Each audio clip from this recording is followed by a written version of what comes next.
కొత్త అధ్యాయాన్ని ఆరంభించబోతున్నాము. సో ఇది 3వ స్కందం, పెద్ద స్కందం. ఇది 33 అధ్యాయాలు ఉన్నాయి మొత్తం. ఇప్పుడు 30వ అధ్యాయం చేరుకున్నాము. దీని తర్వాత ఇంకా 2 అధ్యాయాలు ఉన్నాయి. దాని తర్వాత 3వ స్కందం మనం సమాప్తం, మనం కంప్లీట్ చేయగలుగుతాం. సో మేబీ ఈ మాసంలో చేయొచ్చు అనుకుంటున్నాను. సో 30వ అధ్యాయం పేరు వచ్చేసి, ఇక్కడ కపిలముని ఎలా పాపకర్మలు చేసిన వారికి, అసలు పాపకర్మలు ఎలా జరుగుతాయి, ఒక భౌతికవాది కర్మి తన జీవితంలో ఎలా నివసిస్తాడు, తద్వారా చేసే కర్మల వలన ఫలితాలు ఎలా అనుభవిస్తాడు అనే విషయాలు చర్చించుకుంటారన్నమాట.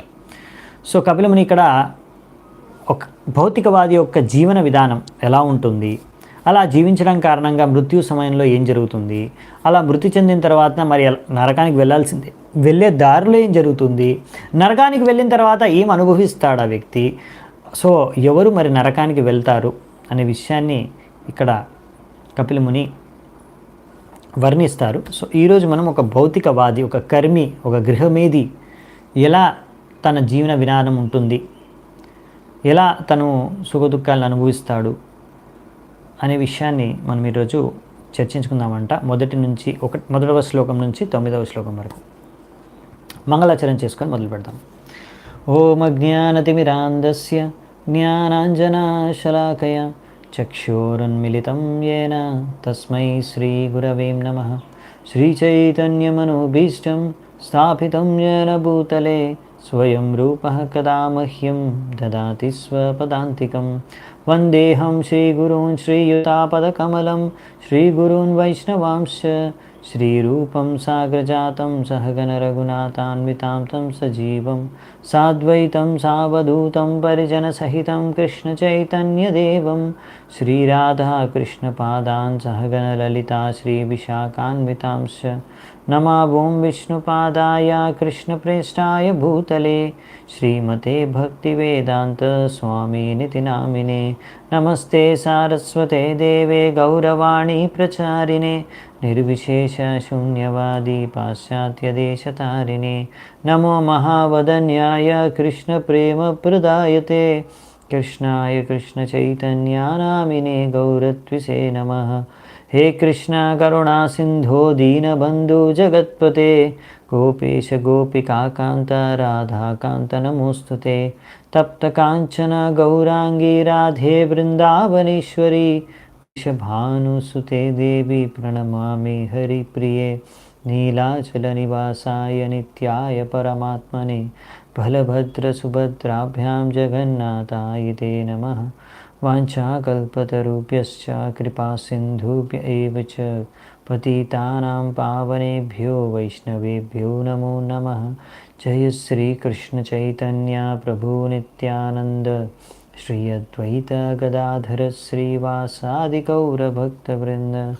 హరే కృష్ణ కృష్ణ కృష్ణ హరే హరే, హరే రామ రామ రామ హరే హరే.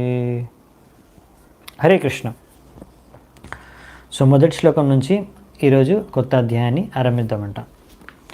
కపిల ఉవాచ తస్యైతస్య జనో నూనం నాయం వేదురుధి విక్రమన్ కాల్యమానో అపి బలినో వాయోరివ గణావలి. ఇక్కడ మనకి కపిలముని ఏం చెప్తున్నారంటే, ఎలాగైతే వాయోరివ గణావలి, వాయువు యొక్క ప్రభావంతో వాటికి తెలియకుండానే ఈ యొక్క మేఘాలు ఒక చోటు నుంచి ఇంకో చోటికి వెళ్ళిపోతాయి, ఆ విధంగానే ఒక వ్యక్తి ఎవరైతే భౌతిక చేతనతో భౌతికవాది భౌతిక జీవితాన్ని జీవిస్తున్నాడో, సమయం యొక్క ప్రభావంలో ఎలా తన జీవితం గడిచిపోతుంది, సమయం ముగుస్తుంది అనే విషయం అతనికి అర్థమే కాదు అనే విషయాన్ని ఇక్కడ చెప్తున్నారనమాట. ఇంత శక్తి సమయానికి ఉంది, సమయం యొక్క ప్రబలమైన శక్తి గురించి చెప్తున్నారు. సో దీని గురించి మనం సమయం యొక్క ప్రభావం గురించి, దాని యొక్క శక్తి గురించి మనము నిన్న చర్చించుకున్నాము. సో అక్కడి నుంచే కంటిన్యూ అవుతూ వస్తున్నారు. సో ఇప్పుడు ఆ సమయం ప్రభావంలో ఎలా ఒక భౌతికవాది జీవిస్తాడనే విషయాన్ని మనం చూస్తున్నాము. సో మనకి చాణక్య పండిత్ ఏం చెప్తారంటే, ఒక్క క్షణం ఏదైతే గడిచిపోయిందో మీ జీవితంలో, ఎన్ని కోట్ల రూపాయలు మీరు పెట్టి దాన్ని తిరిగి కొనుక్కోవాలనుకున్నా, తిరిగి మనం దాన్ని సంపాదించుకోవాలనుకున్నా ఎంత డబ్బులు సంపాదించినా, మీరు ఎంత డబ్బులు ఖర్చు పెట్టినా కానీ ఒక్క క్షణం ఏదైతే గడిచిపోయిందో అది తిరిగి మనం తెచ్చుకోలేమన్నమాట. తిరిగి మనం దాన్ని సంపాదించుకోలేము. అది సంభవం కాదు. సో సమయం అనేది చాలా విలువైంది. ఇంకొక విషయం ఏంటంటే సమయము ప్రతి ఒక్క బద్ధ జీవాత్మకి సీమిత లిమిటెడ్ టైం ఉందన్నమాట. అంటే అతను శాశ్వతంగా ఈ యొక్క భౌతిక ప్రపంచంలో ఈ శరీరంలో ఉండడు.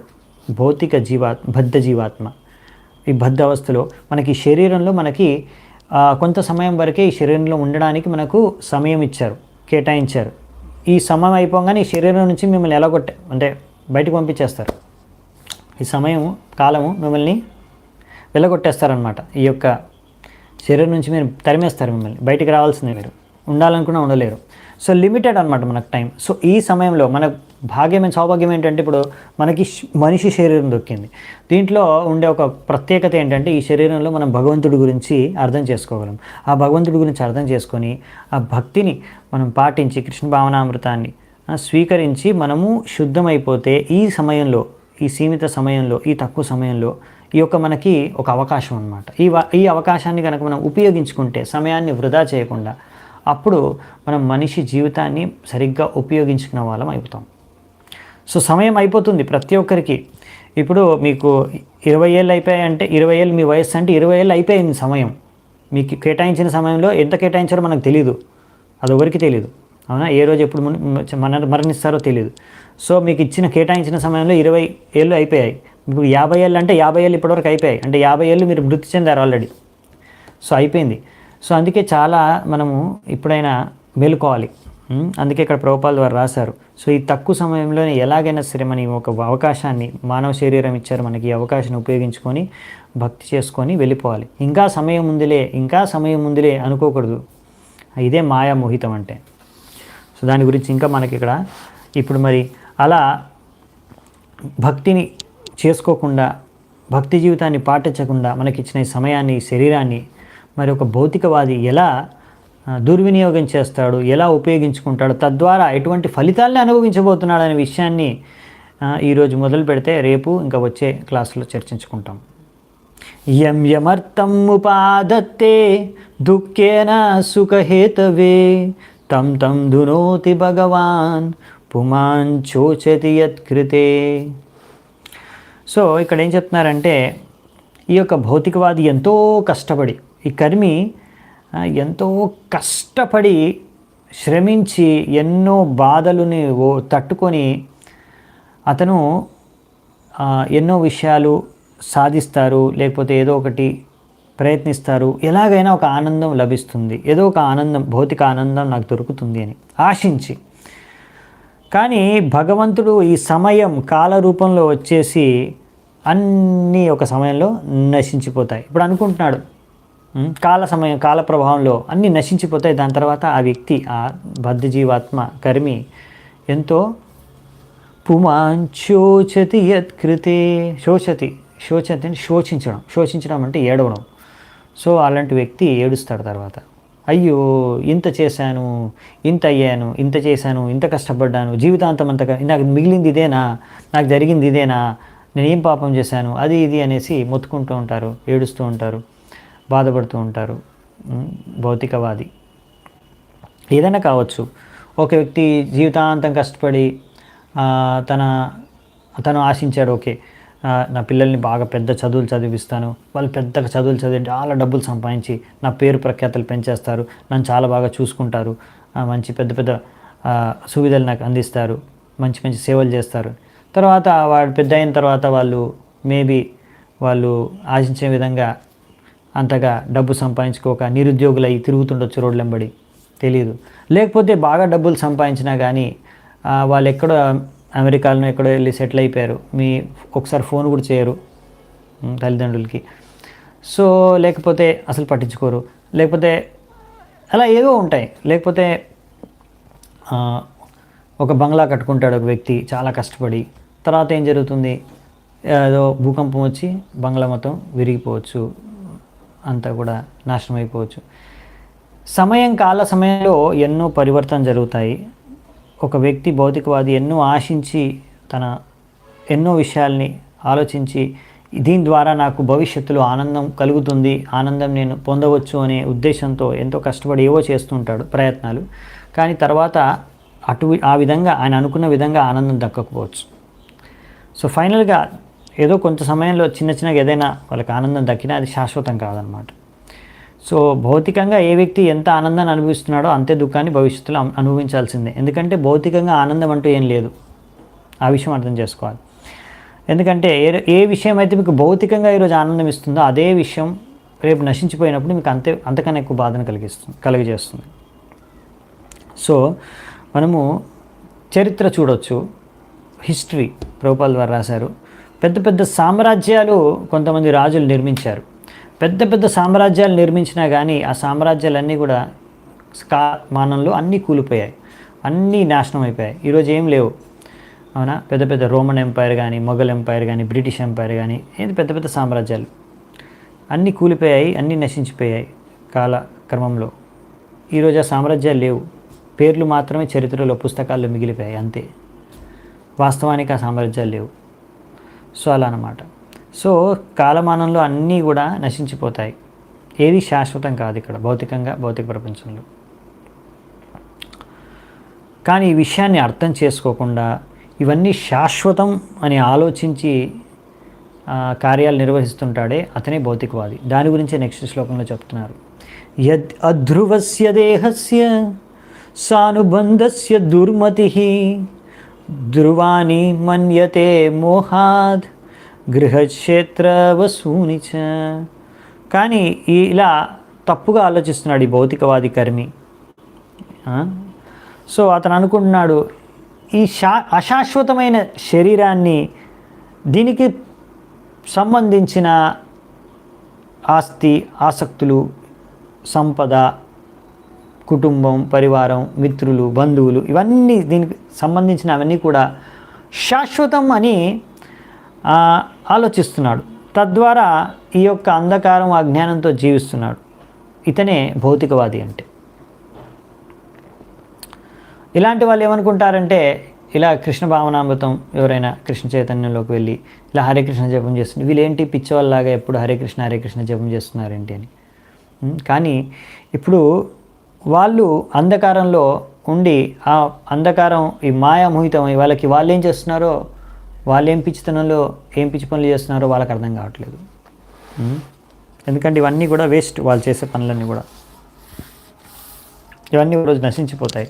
తర్వాత వాళ్ళు విలపిస్తూ ఉంటారు, బాధపడుతూ ఉంటారు. మరి ఏం చేయాలి? మరి మనము ఆ భౌతిక విషయాలు, భౌతిక వస్తువులు, భౌతిక సంబంధాలు, భౌతిక సంపద అన్నీ కూడా వదిలేసేయాలా, త్యాగం చేసేయాలా? కాదు, అది మార్గం కాదు, అది సమస్యకి మార్గం కాదు, సమాధానం కాదు. ప్రభుపాల్ ద్వారా ఏం రాశారంటే ఇక్కడ, ఒకవేళ మనకి భగవంతుడి కృప వలన సంపద కానీ, మంచి పరివారం కానీ, మంచి మిత్రులు కానీ, మంచి సువిధలు కానీ ఏవి మనకు లభించిన భౌతికంగా, అవన్నీ కూడా మనము ఆ ఆర్థిక సంపద కానీ, ఆర్థిక వస్తువులు, విషయాలు కానీ ఏదైనా సరే వాటన్నిటిని కూడా మనం భౌతిక విషయాలు, భౌతిక వస్తువులు, భౌతిక వ్యక్తులు అన్నిటినీ కూడా అందరినీ కూడా కృష్ణ భావనామృతంలో మనము యుక్తం చేయవచ్చు. ఈ కృష్ణ భావనామృతం ప్రచారం, ఇస్కాన్ ఈ ప్రచార కార్యక్రమంలో ప్రచారం పెంచడానికి వాటన్నిటిని కూడా ఉపయోగించుకోవచ్చు మనం. తద్వారా వాటన్నిటి యొక్క లక్ష్యం కూడా నెరవేరుతుంది. ఎందుకంటే ఇవన్నీ కూడా భగవంతుడి యొక్క ఇచ్చిన మనకన్ని బహుమతులు, లేకపోతే వరాలు, ఇవన్నీ కూడా మనం భగవంతుడి యొక్క ఉద్దేశాన్ని పూర్తి చేయడానికి మాత్రమే వినియోగించుకోవాలి. అదే అసలైన పద్ధతి, అసలైన విధి విధానం, జీవన విధానం. అది ఇక్కడ మనకి రాశారనమాట. జంతుర్వై భవయే తస్మిన్ యాం యాం యోనిం అనువ్రజేత్ తస్యాం సలభతే నిర్వృతిం న విరచ్యతే. ఇక్కడ ఏం చెప్తున్నారంటే, ఇలా జీవాత్మ ఏ జీవరాశిలో ఉన్నా సరే ఏదో ఒక రకమైన ఆనందం, ఏదో ఒక రకమైన సంతృప్తి అక్కడ వెతుక్కొని ఆ జీవరాశి, ఆ జీవంలో, ఆ శరీరంలోనే ఆ సంతృప్తితో సంతుష్టిపడి అక్కడే ఉండిపోతుంది ఆ జీవాత్మ. ఆ పరిస్థితి నుంచి కానీ ఆ బద్ధవస్థ నుంచి కానీ బయటికి రావాలి, వెళ్ళిపోవాలి, ముక్తావస్థకు చేరుకోవాలి అని ఎప్పుడు కోరుకోదు. ఇది మాయా యొక్క ప్రభావం. ఇది చాలా మంచి పాయింట్ అనమాట ఈ శ్లోకం. ఇక్కడ ఏం చెప్తున్నారంటే ఏ శరీరం దొరికినా కానీ ఆ శరీరంలో ఆనందంగా ఉండడానికి ప్రయత్నిస్తుందంట. అది ఎలా సంభవం? ఇప్పుడు ఒక వ్యక్తి మీరు మనుషుల్లోనే చూసుకోండి. సపోజ్ ఒక అతను ఇక్కడ ప్రభుపాల ద్వారా రాశారు, చాలా ధనికుడైన వ్యక్తి ఉన్నాడు అనుకోండి. ఆ వ్యక్తి పేదవాడిని చూస్తే అనుకుంటాడు, అరే ఈ పేదవాడి దగ్గర సరైన ఇల్లు లేదు, ఏ సువిధ లేదు, తినడానికి సరిగ్గా తిండి కూడా లేదు, అసలు ఏమీ లేవు ఇతని దగ్గర, అసలు ఎలా ఇతను ఆనందంగా ఉండగలడు? నా దగ్గర ఇంత పెద్ద బంగ్లా ఉంది, పెద్ద బండి ఉంది, ఇంత మంచి పరివారం ఉంది, అన్ని రకాల సౌకర్యాలు ఉన్నాయి నాకు, ఇతని దగ్గర ఏమీ లేవు, ఎలా ఇతను సుఖంగా ఉండగలడు అని ఒక ధనికుడు, డబ్బున్నవాడు అనుకోవచ్చు. కానీ ఆ పేదవాడు కూడా అతనున్న పరిస్థితుల్లో కూడా అతను ఆనందంగానే ఉంటున్నాడు. ఏదో ఒక రకంగా గడుస్తుంది అతని జీవితం కూడా. అతను ఏదో ఒక రకంగా అందులోనే అతనుకున్న చిన్న చిన్న ఇళ్ళలో లేకపోతే చిన్న పరివారంలో కానీ అతనికి ఉన్న పేదరికంలో కూడా ఆయనకున్న చిన్న చిన్న వస్తువుల్లోనే ఆయనకున్న తక్కువ సంపదలోనే ఏదో ఒక రకమైన ఆనందాన్ని, సంతృప్తిని వెతుక్కుంటున్నాడు. దాంతో సంతృప్తి చెంది ఉంటున్నాడు వ్యక్తి. సో అది ఒక ధనికుడు అర్థం చేసుకోలేడు. ఇంకా బాగా అర్థం చేసుకోవడానికి ఇంకో ఉదాహరణ కూడా ఇచ్చారు ఇక్కడ. ఇప్పుడు మీరు ఒక శూకర అంటే పంది, మీరు పందిని చూసారనుకోండి, పంది ఎక్కడ ఉంటుంది, ఎక్కడ తిరుగుతుంది, ఏం తింటుంది? సో మలమూత్రాలు ఉన్న ఆ డ్రైనేజ్లో తిరుగుతూ ఉంటుంది, బురదలో. సో ఆ మలమూత్రాలే తాగుతూ తింటూ ఉంటుంది అనమాట. అది తన జీవితం. ఇంకో దగ్గర ఒక లెక్చర్లో ప్రభుపాల ద్వారా రాస్తారు, మీరు దానికి హల్వా ఇచ్చినా కానీ నచ్చదనమాట పందికి.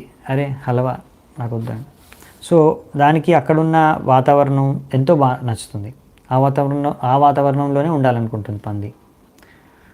సో మనిషి అనుకోవచ్చు, అదేంటి ఎలా పంది అక్కడ సుఖంగా ఉండొచ్చు?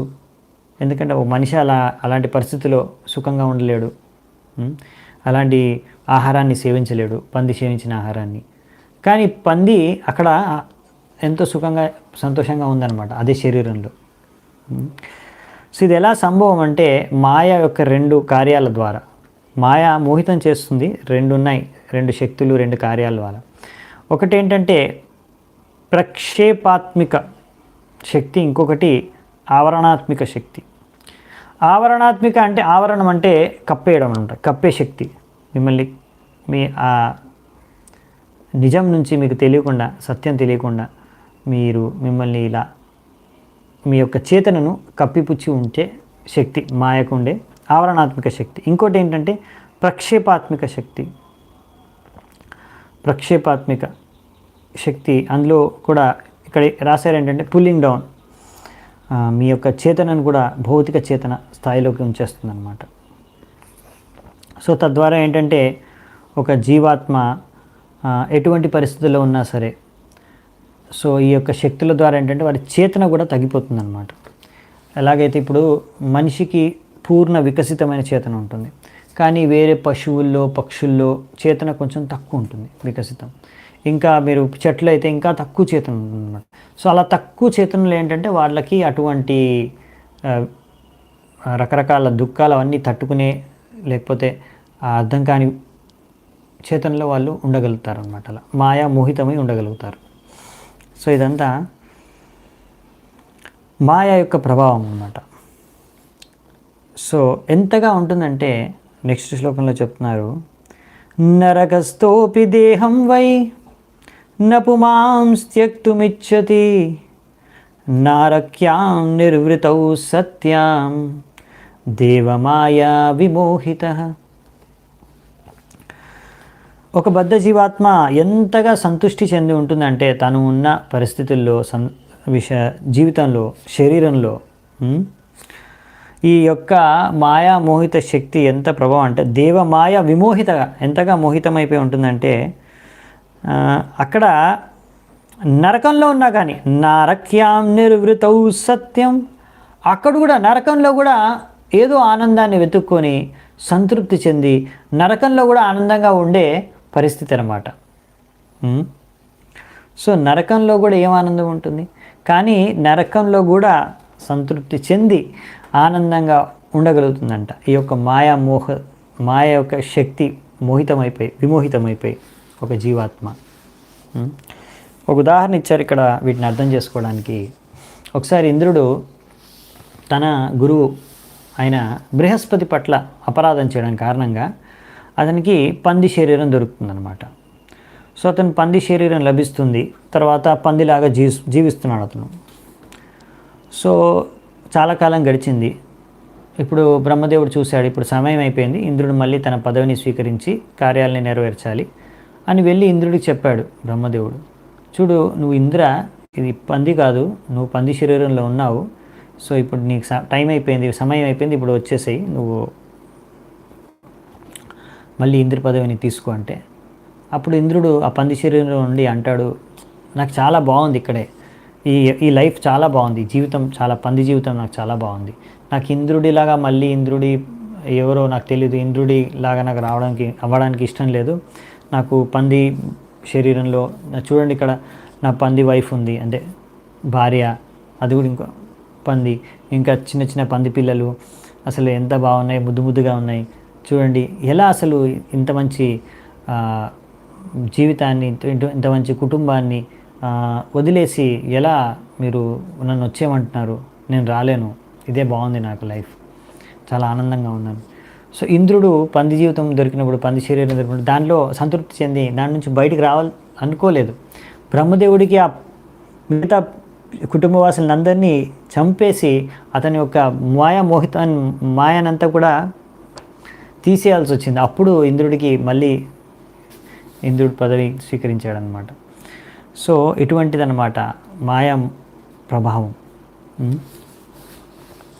సో ఇదే పరిస్థితి. అందుకనే ఈ మాయా మోహితంలో ఉన్నారు కనుకనే ప్రజల్ని మనం అన్నాం, ప్రచారం చేస్తున్నాం, మీరు కృష్ణ భావనామృతాన్ని స్వీకరించండి, కృష్ణుడికి శరణాగతులు అవ్వండి, ఈ భౌతిక ప్రపంచం నుంచి ముక్తులు అవ్వండి, భగవద్ధామానికి చేరుకోండి అని చెప్తే చాలామంది ఏమంటారు, ఇప్పుడు బాగానే ఉన్నాం కదా, ఏమైంది, ఈ ప్రపంచం అంతా బాగానే ఉంది, ఎంతో చక్కగా ఉంది, మా జీవితం ఎంతో చక్కగా నడుస్తుంది, అన్నీ బాగానే ఉన్నాయి మా జీవితంలో, మేమెందుకు కృష్ణుడికి శరణాగతం అవ్వాలి, ఆయన భగవద్ధామానికి వెళ్ళాలా, ఎందుకు, ఏం అవసరం, మాకేం అవసరం లేదు అని అంటారు. అలా ఆలోచిస్తారు. ఇది మాయా మోహితం అవ్వడం అంటే. మాయా మోహితమై ఆ విధంగా వ్యక్తి ఆలోచిస్తాడు అన్నమాట. ఆత్మజాయా సుతాగార పశు ద్రవిణ బంధుషు నిరూఢ మూల హృదయ ఆత్మానం బహుమన్యతే. ఈ విధంగా ఒక వ్యక్తి తను ఉన్న పరిస్థితుల్లో ఎటువంటి జీవనాన్ని జీవిస్తున్నా కానీ ఆ జీవితంలోనే ఆ ఆసక్తితో ఆ జీవితం పట్ల, శరీరం పట్ల, శరీరంతో సంబంధించిన కుటుంబము, భార్య, పిల్లలు, మిత్రులు, బంధువులు, సంపద, ఇంకా పక్షులు, పశువులు, ఎవరితో సంబంధం ఉందో అన్నిటితో ఏ ఆసక్తి ఉందో ఆసక్తిలో ఒక వ్యక్తి ఏంటంటే, నేను అన్నీ బాగా ఉన్నాయి నాకు పరిస్థితులు, ఈ పరిస్థితుల్లో నేను చాలా బాగా ఉన్నాను అని సంతృష్టి చెంది ఉండడం. సో ఇలా అనుకుంటున్నాడు ఒక వ్యక్తి, నేను చాలా సక్సెస్ఫుల్ మనిషిని, నాకు మంచి భార్య దొరికింది, నాకు మంచి పిల్లలు ఉన్నారు, నాకు మంచి బంగ్లా ఉంది, నాకు మంచి సంపద ఉంది, నాకు మంచి మిత్రులు ఉన్నారు, నాకు మంచి జాబ్ ఉంది, నాకు అన్నీ, నా పరిస్థితులు, నాకున్న విషయాలు అన్నీ కూడా చాలా బాగా ఉన్నాయి. సో నేను చాలా ఆనందమైన పరిస్థితిలో ఉన్నాను, నేను జీవితంలో చాలా సక్సెస్ఫుల్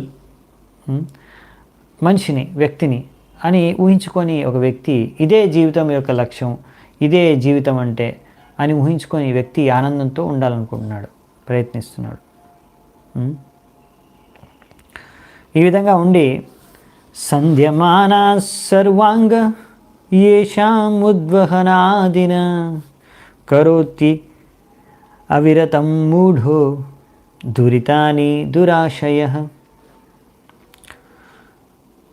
కానీ ఇక్కడ భౌతిక ప్రపంచం ఎలా ఉంటుందంటే ఒక వ్యక్తి అలా అనుకుంటున్నాడు కానీ ఎప్పుడు ఏదో ఒక సమస్య అనేది ఉత్పన్నమవుతూనే ఉంటుంది. భౌతిక ప్రపంచం ఎలా అనమాట. పదం పదం యత్ విపదం, ఎన్నో విపదాలు ఉంటాయి, ఎన్నో దుఃఖాలు ఉంటాయి, ఎన్ని సమస్యలు వస్తూనే ఉంటాయి. మరి వాటిని ఎలా ఎదుర్కొంటున్నాడు ఈ వ్యక్తి ఏ చేతనతో అంటే, ఇప్పుడు ఆ వ్యక్తికి కూడా ఆ సమస్యలు వచ్చినప్పుడల్లా, ఆ అడ్డంకులు వచ్చినప్పుడల్లా భౌతికంగా ఏదో ఒక టెన్షన్, ఒక రకమైన చింత అనేది ఉత్పన్నమవుతుంది. అవునా? సో ఆ విధంగా ప్రతిసారి ఏదో ఒకటి వస్తూ ఉంటుంది. వాళ్ళు చింతిస్తూ ఉంటారు, దాని గురించి టెన్షన్ తీసుకుంటారు. దాన్ని ఇప్పుడు ఎలాగైనా అధిగమించడానికి ఏవేవో రకరకాల పాపకార్యాలు చేయడానికి కూడా సిద్ధమవుతారు. ఎందుకంటే ఇప్పుడు నా శరీరాన్ని లేకపోతే నా కుటుంబాన్ని ఇవన్నీ కాపాడుకోవడానికి ఏదో ఒకటి చేయాలి. ఒక్కొక్కసారి దానికోసం పాపాలు కూడా చేస్తారు, ఒక్కొక్కసారి దానికోసం రకరకాల తప్పుడు పనులు కూడా చేస్తూ ఉంటారనమాట. ఒక సామెత ఉందని చెప్తున్నారు ఇక్కడ ప్రభుపాల్ వారు. ఒక పెద్ద సామ్రాజ్యాన్ని పాలించడం చాలా సులువు అంట ఒక కుటుంబాన్ని పాలించడం కన్నా, ముఖ్యంగా ఈ రోజుల్లో కలియుగంలో అని చెప్తున్నారు ప్రభుపాల్ వారు. ఇక్కడ ఏ పరివారం నా జీవితం అన్నీ జీవిస్తున్నారు వ్యక్తులు, అసలైన పరివారం అనేది కృష్ణుడి పరివారం, కృష్ణ లోకంలో ఉంటుంది. ఇక్కడ నుండే మన భౌతిక పరివారం అనేది ఒక ప్రతిబింబం వంటిదే. ఎందుకంటే ఇవన్నీ అశాశ్వతమైనవి. ఒకవేళ మీరు శాశ్వతంగా ఈ యొక్క సంబంధాన్ని స్థాపించుకోవాలనుకుంటే మీరు కృష్ణుడితోని సంబంధం స్థాపించుకోవాలి. మనం ఎప్పుడు కృష్ణుడితో సంబంధాన్ని స్థాపించుకుంటామో అదే శాశ్వతమైన సంబంధం అవుతుంది. ఎప్పుడైతే మనం అలా కృష్ణుడితో సంబంధాన్ని స్థాపించుకొని భగవద్ధామానికి చేరుకుంటామో అది శాశ్వతంగా మనం అక్కడ ఉండొచ్చు. అందుకనే ఆ విషయాన్ని అర్థం చేసుకోవాలన్నమాట.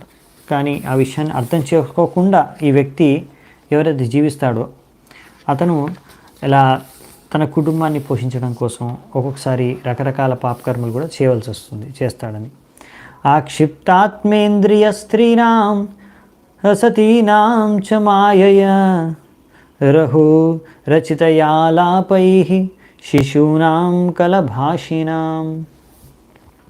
సో అతను తన హృదయాన్ని ఇచ్చేస్తాడు తన యొక్క భార్యకి. ఇంకా ఆమె యొక్క సౌందర్యం లేకపోతే ఆమె యొక్క మాటలకి, ఆమె యొక్క ఏకాంతవాసం ద్వారా అతను ఎంతో ఆనందం పొందుతాడు, లేకపోతే భౌతిక ఆనందం. అలాగే తన యొక్క చిన్న చిన్న పిల్లల యొక్క మాటల ద్వారా ఎంతో సుఖాన్ని, అతను ఆనందాన్ని పొందుతాడు. ఈ విధంగా ఒక వ్యక్తి ఈ యొక్క భౌతిక బంధనంలో, సంసారంలో బందీ అయిపోయి ఉంటాడు. ఎందుకంటే ఇదే అసలైన ప్రేమ, అసలైన ఆనందం అని జీవిస్తుంటాడు వ్యక్తి. సో ఇక్కడ అదే రాశారు ప్రభుపాల్ ద్వారా రాస్తున్నారు. ఒక పురుషుడు ఒక స్త్రీ మధ్యలో ఈ యొక్క భౌతిక ప్రపంచంలో ఎక్కడా కూడా ప్రేమ అనేది లేదు.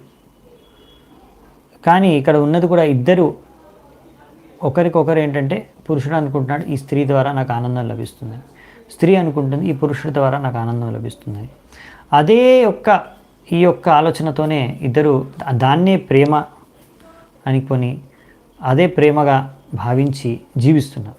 బేసికల్లీ ఇది కామం, అదే ఇక్కడ చెప్తున్నారన్నమాట. సో ఇది అర్థం చేసుకోవాలి. ఎందుకంటే ఒక గృహమేది ఎవరైతే ఉంటారో ఇలా తన ఇంద్రియాల్ని తృప్తిపరిచే విధంగా ఏవైతే ఉన్నాయో వాటితో భార్య పిల్లలతో సంతుష్టిగా ఉంటున్నాడు, అదే జీవితం.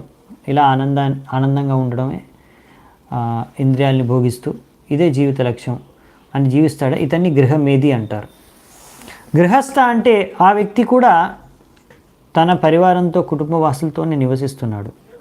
కానీ తన భార్య పిల్లలు అందరూని కూడా భగవంతుడి యొక్క సేవలో, భక్తి మార్గంలో యుక్తం చేస్తున్నాడు. తద్వారా ఆయన ఉద్దేశం ఏంటంటే, నేను నా పరివారం అందరం కూడా భగవద్ధామానికి చేరుకోవాలి, ఈ భౌతిక ప్రపంచాన్ని నుంచి ముక్తి సాధించాలి అని.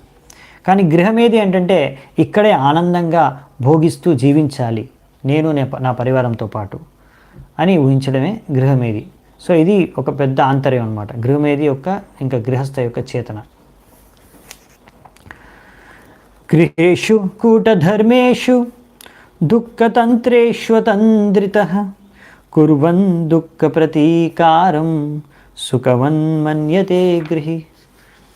ఇక్కడ ఏం చెప్తారంటే గృహేషు కూట ధర్మేషు, ఇక్కడ గృహమేదిగా జీవిస్తున్న వ్యక్తి గురించి మాట్లాడుతున్నాము.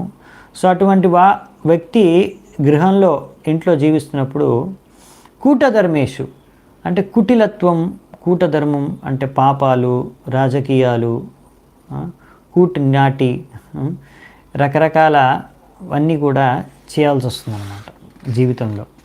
ఇంకా ప్రభుపాల ద్వారా ఈ భౌతిక ప్రపంచంలో భౌతికంగా భౌతికవాది జీవించాలి, భౌతికంగా అతను వృద్ధి చెందాలి అంటే ఇవన్నీ చేయాల్సి వస్తుంది. కూటినాటి, రాజకీయాలు, రకరకాల పాపకార్యాలన్నీ కూడా. దుఃఖతంత్రేషతంద్రిత. సో ఇక్కడ ఏంటంటే రకరకాల దుఃఖాలు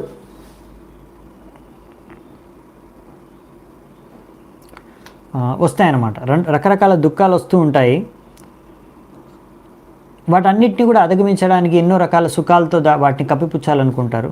ఇంకోటి ఏంటంటే ఎలాగైనా సరే దుఃఖాలని భౌతిక సుఖాలతో మర్చిపోవాలనుకుంటుంటారు. ఈ విధంగా ఒకవేళ అతను భౌతిక దుఃఖాన్ని ఏదో భౌతిక సుఖంగా ఏదో ఒక విధి విధానం ద్వారా అతను దాన్ని కప్పేయగలిగితే, దాన్ని అధిగమించగలిగితే అదే అసలైన సుఖం, ఆనందం అనిగా భావిస్తారనమాట భౌతికవాదులు, కర్మీలు. సో వారి అసలైన ఆనందం ఏంటంటే ఇప్పుడు వచ్చిన దుఃఖాన్ని ఎలా మనం అధిగమించగలిగాం, ఇప్పుడు వచ్చిన సమస్యను ఎలా అధిగమించగలిగాం, దాన్ని ఎలా మనం సుఖంతో దాన్ని మర్చిపోయాం, లేకపోతే దాన్ని అధిగమించగలిగాం భౌతిక సుఖంతో. సో అది అసలైన ఆనందంగా వాళ్ళు భావిస్తారనమాట. అంటే బేసికలీ దుఃఖం లేకపోతే దాన్ని ఆనందంగా అనుకోవడం అనమాట. సో ఇక్కడ మనకి ఇలా భౌతికంగా మేబీ నువ్వు రాజకీయాలు చేసి, కూటనాటి చేసి, పాపాలు చేసి, ఏదో ఒక విధంగా నువ్వు ఎన్నో సాధించిన భౌతికంగా అవన్నీ కూడా భగవంతుడు తలుచుకుంటే ఒక్క క్షణంలో అన్నీ కూడా ఫినిష్ అయిపోతాయి, అన్నీ కూడా నాశనం అయిపోతాయి ఒక్క క్షణంలో భగవంతుడు తలుచుకుంటే చాలు. సో ఇవన్నీ కూడా అశాశ్వతమైనవి అనే విషయాన్ని అర్థం చేసుకోవాలి. అందుకనే ఎన్ని ప్రయత్నాలు మనం ఈ భౌతిక ప్రపంచంలో ఆనందాన్ని పొందడానికి ప్రయత్నించే ప్రయత్నాలన్నీ కూడా మాయామోహితమే. ఎందుకంటే ఎక్కడ అసలైన ఆనందం అనేది భౌతిక ప్రపంచంలో లేదు కనుక. సో మరి ఇప్పుడు వ్యక్తి ఇలా ఇది ఉందన్నమాట, ఇలా జీవన విధానం. మరి ఈ విధంగా జీవిస్తే ఇంకా తర్వాత నెక్స్ట్ పార్ట్ ఇంకా జీవన విధానం ఇలా జీవిస్తూ ఎలా మరణిస్తాడు, అక్కడ వరకు వృద్ధాప్యం వచ్చిన తర్వాత ఏం జరుగుతుంది, అవన్నీ విషయాలు మనం రేపు చర్చించుకుందాము. ఇంకా తర్వాత ఏం జరుగుతుంది మరణించిన తర్వాత, అవి ఇంకా తర్వాత క్లాసులో చర్చించుకుందాం. సో ఈరోజు ఇక్కడే నేను చర్చను ముగిస్తున్నాను. చాలా చాలా ధన్యవాదాలు. శిల ప్రభుపాద की जय, ग्रंथराज श्रीमद् भागवतम की जय, संवेद गौर भक्त वृंद की जय, निताय गौर सीतनाथ प्रेमानंदी हरि हरि बोल.